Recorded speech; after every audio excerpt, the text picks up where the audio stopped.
Connecting the dots. Visualizing the P in the Humanitarian Development Peace Nexus. 75 years since the United Nations was founded, the world is facing an unprecedented set of challenges. Increased conflict and violence, millions of displaced people, and geopolitics under strain. These challenges are all intertwined, and COVID-19 brings additional pressure to an already precarious situation. The international aid system has been pushed to its breaking point, and funding is unable to keep up with increased needs. 80% of humanitarian action takes place in conflict-affected settings, and the average length of humanitarian response is more than 9 years. But none of this is new. During the 2016 World Humanitarian Summit, we collectively recognized that conflict is the main driver of humanitarian needs, that the current system is not sustainable, and that we collectively need to work on ending needs. And yet, progress has been extremely limited. The Humanitarian Development Peace Nexus. To resolve crises, increase our sustainable impact, and be less necessary, we need to strengthen our collective efforts, work more in sync, and less in silos.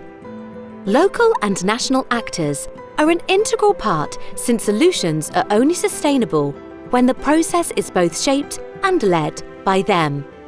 The Humanitarian Development Peace Nexus requires all of us, with different mandates, to ask ourselves, how can we, as international actors, support local and national actors to end need and build more self-reliant, resilient, and peaceful societies? This is our North Star. While the idea of the Nexus is gaining wider understanding and buy-in within the international aid system, the challenge remains on how we can put these concepts into practice. Contributing to peace is inherently political, and we know that some of us might be hesitant or have concerns that deliberately contributing to peace may compromise humanitarian principles and access.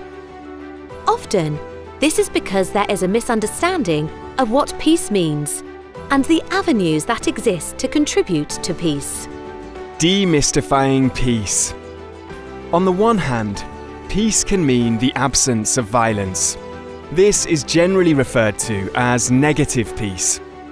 On the other hand, there is also positive peace, which implies removing the internal and structural reasons and conditions that lead to violence and conflict. To understand how we can all contribute to peace, it's also helpful to distinguish between peace with a capital P and peace with a lowercase p. Peace with a capital P refers to political solutions to conflict.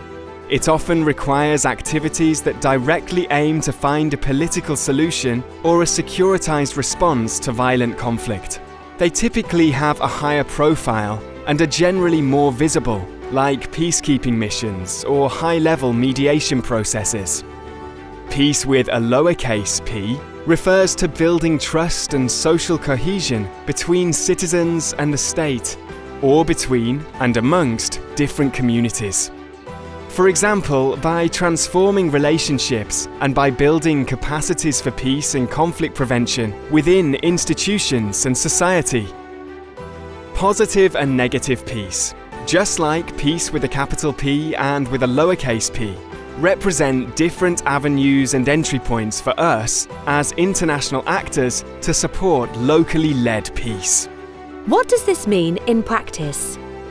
No intervention, whether having a humanitarian, development, or peace nature, is ever truly conflict neutral. All interventions that bring in resources, affect power dynamics, and alters relationships between local actors. Let's look at an example.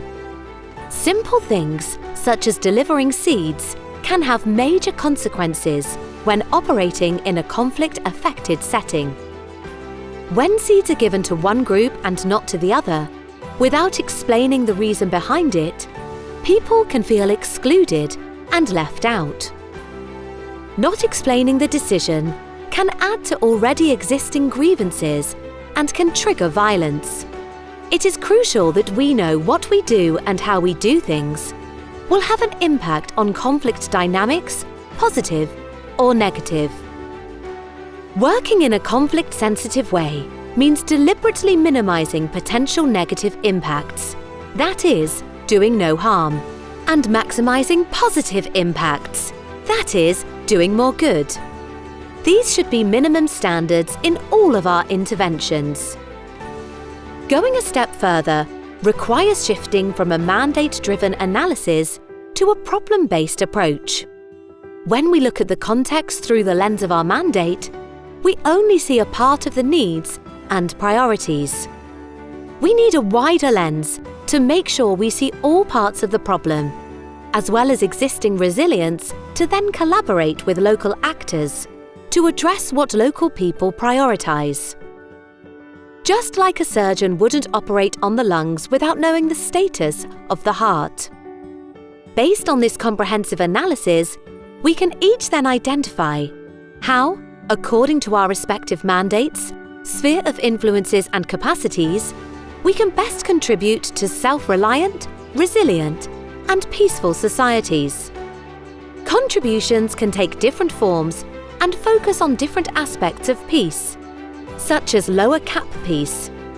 For example, when conducting our activities, we can strengthen the relationships between different social groups. We can strengthen the relationships between institutions and populations, such as supporting local authorities to lead planning processes or strengthen their role in the provision of services. We can address the dynamics of exclusion, for example of women, youth, and other marginalized groups.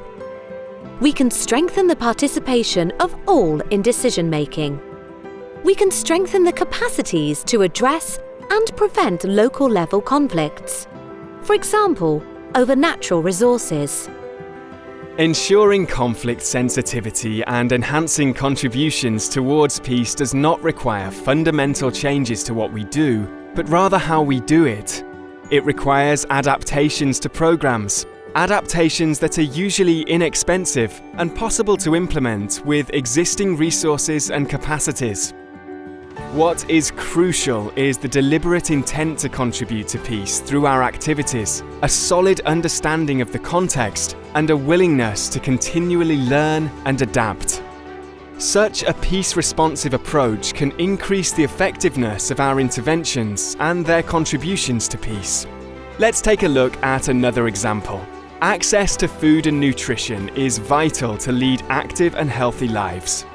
Yet, the number of people experiencing severe food insecurity keeps increasing.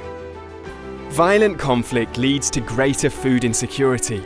In its turn, unequal access to sources of food or basic services can increase the chances of violent conflict erupting or increasing. The South Kivu region, DRC, has been shattered by conflict and communal violence, including over scarce resources like food. Instead of merely distributing food to affected people, agencies have set up community listening groups.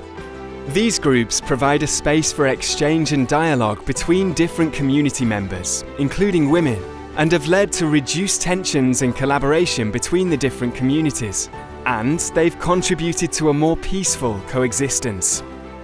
The groups also increase the effectiveness of the more technical part of the response by improving access and participation of communities in rural developments and improved living conditions, all playing a role in eradicating hunger and poverty and building sustainable peace. In light of increased humanitarian needs due to conflict and to achieve the Sustainable Development Goals, working in conflict-sensitive ways and contributing to peace is no longer optional. We all need to do more to deliver upon our promise, our North Star, of ending needs and support building forward better towards more self-reliant, resilient, and peaceful societies. Let's leverage the increasing momentum for change and enhance collaboration across the humanitarian, development, peace nexus to live up to our shared responsibility in pursuit of peace and progress for all.